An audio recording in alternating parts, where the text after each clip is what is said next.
Previously on Eden Zero, Hermit has managed to out-hack Killer in a really extreme way. Whereas you would think Killer's ability to create realistic holograms might have thrown Hermit, if only just a little bit, thanks to Wise's quick thinking of informing Hermit about Killer's abilities, Hermit was able to gain the upper hand without any risk to herself. And now, it seems like Killer might be down for the count, leaving the clown still active. What'll happen next aboard the Eden Zero? And, with Killer down for the count, will Shiki and the others manage to escape the hospital labyrinth they were trapped in? Join me as I find out, won't you? Alright, Eden's Zero, Chapter 196, 4 Shining Stars Annihilate. Kinda hope that's hyperbole or something. And Ananeko-chan's latest hot content, Rebecca's heart-pounding blind let's play. Okay, so it looks like she's playing an RPG. And kind of one of those that's like at the top-down 3/4 kind of view, where you get a certain amount of moves and it decides if you attack or stuff like that.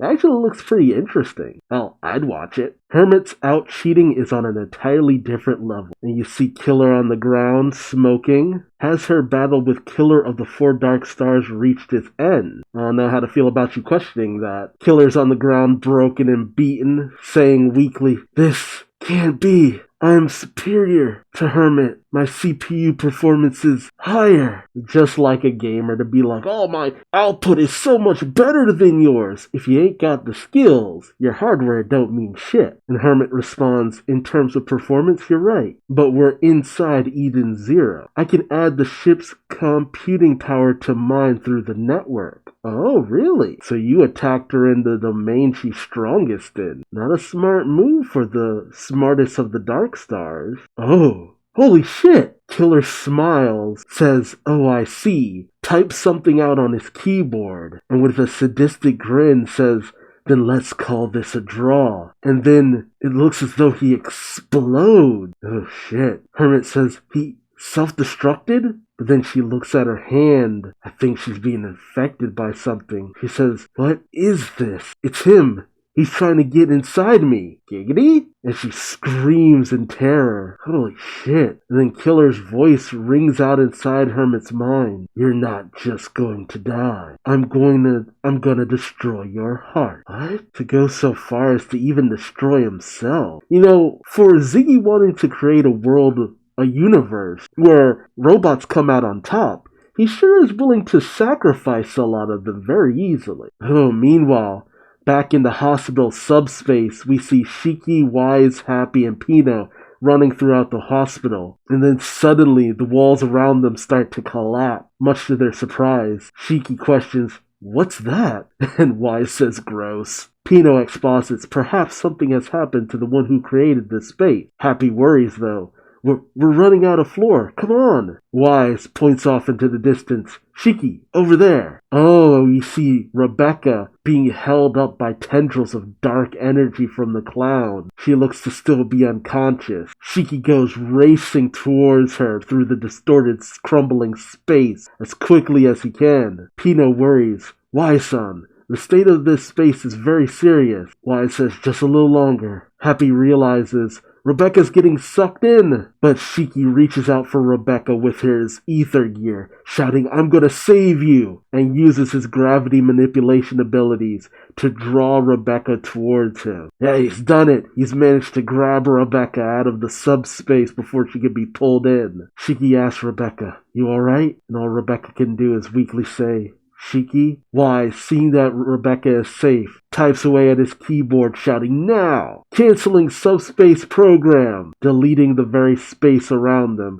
freeing them from captivity, allowing them to manage their way back to the real world with no one lost. Wise shouts, "Alright!" as Shiki realizes we're back in the arena. Although the arena looks like there's even more damage to it than before. Pino says joyously, "Just as expected, Wise-san. Your remodeling was wonderful." Happy leaps into Rebecca's arms. "Rebecca, Happy!" Although Happy is not what Rebecca is, as she says, "Sorry guys, I made you worry." But Shiki dismisses it, saying it's fine. More importantly, Wise questions, "What's wrong, Shiki?" Shiki asks everyone, Where's Homura? Rebecca realizes what he's asking. As Shiki continues, she was supposed to be fighting that huge guy. And you see a little bit of Brigadine, the shadow of him in the dust. Rebecca, Happy, Pino, Wise all look taken aback. You see what looks to be, oh boy, Homura, as if she was knocked back up against one of the metal pillars. Shiki questions, Homura? Rebecca starts to cry, saying no. Shit. It looks as though Homura was defeated, knocked back, and that she's completely unconscious. Shiki calls out to Homura, but it seems like he realizes something. Brigadine turns back to Shiki and states she was a valiant warrior. Shiki looks at Homura again and then shouts her name. Is he trying to imply that she died?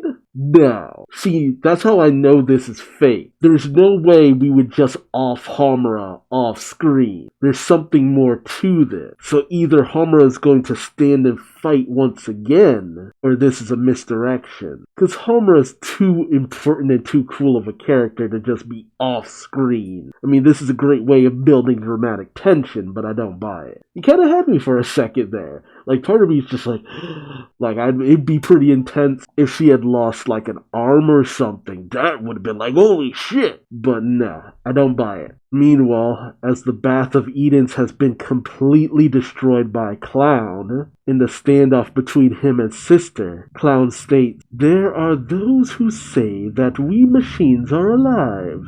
That's only natural.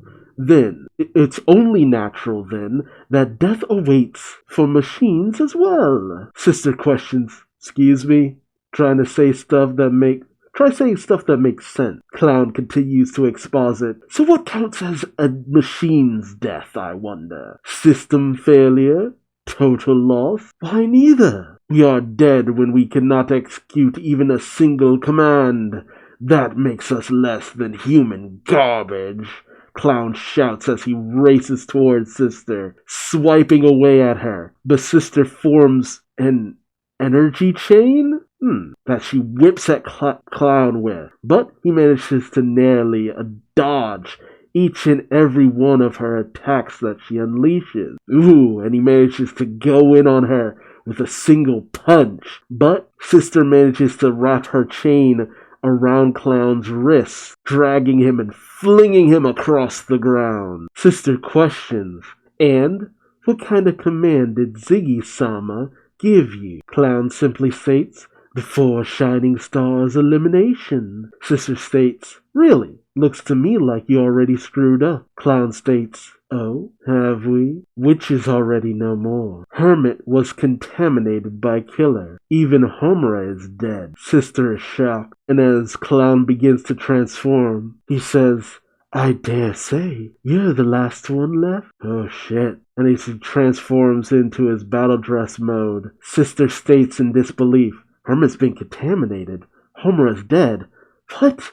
You're full of crap. And the demonic voice of the transformed Clown states, not to worry, you'll be meeting your death very soon. And some kind of chimera-like beast appears behind Sister. As Sister can only look back and say, what? As the beast bares his fangs at her. As Clown states, for a final act, we have a wild beast show. Oh, Jesus. As the beast seems to just consume the upper body of Sister. As Clown states, I'll be opening it now, Ziggy-sama. That which you desire from within those doors. Code 3173. A sudden attack from behind. Has Sister been defeated like the other shining stars?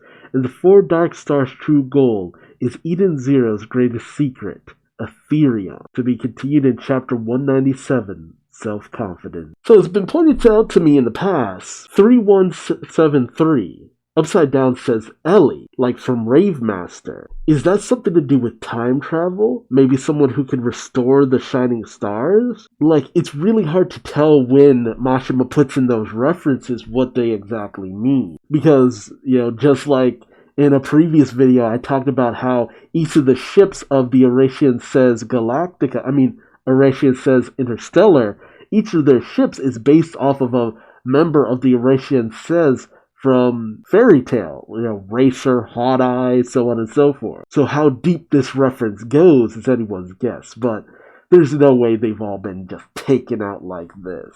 It feels too simple, too dismissive. Sister just simply being eaten, Homura knocked out off screen, Hermit just being infected by some kind of virus. It's just like, oof. It's not a significant enough way to just take out these really important characters. And to take out both Hermit and Homura in the same chapter? No. Hermit, Homura, and Sister? No. But the question is, how do they survive these incidents? How does Hermit survive being infected? How does Homura survive what looks to be her being beaten, if not to death, to the point of almost death? How does Sister manage to stave off this wild beast? And the question also is, because we never really got to see what was behind that door. It's been hinted at, especially when Homura came on board, but it hasn't been referenced until now. And why does Ziggy want this Etherion? In most situations, Etherion is like this massive energy, this blast capable of maximum destruction, this incredible power. But in every incarnation that Mashima introduces Etherion, it is the ultimate power. Like, it's always this maximum destructive magical power. Like the equivalent of firing off like a nuke, almost. So what is Etherion within the Eden Zero world? I hope that's what we end up finding out. Or, at the very least, will this be a misdirect by our hero to put down the guard of the Dark Stars in order for them to find out what the Dark Stars are actually after? Let me know your thoughts in the comment section below. What do you think about my theory that this is all just a misdirect to get information out of the Dark Star? But I definitely want to hear from you. So subscribe, that way you don't miss out on the next video. Or don't. I ain't you daddy, but I still love you like one. Until next time, I've been Duuz-Diz-Din, and I hope to see you in the next video. Until then, bye-bye.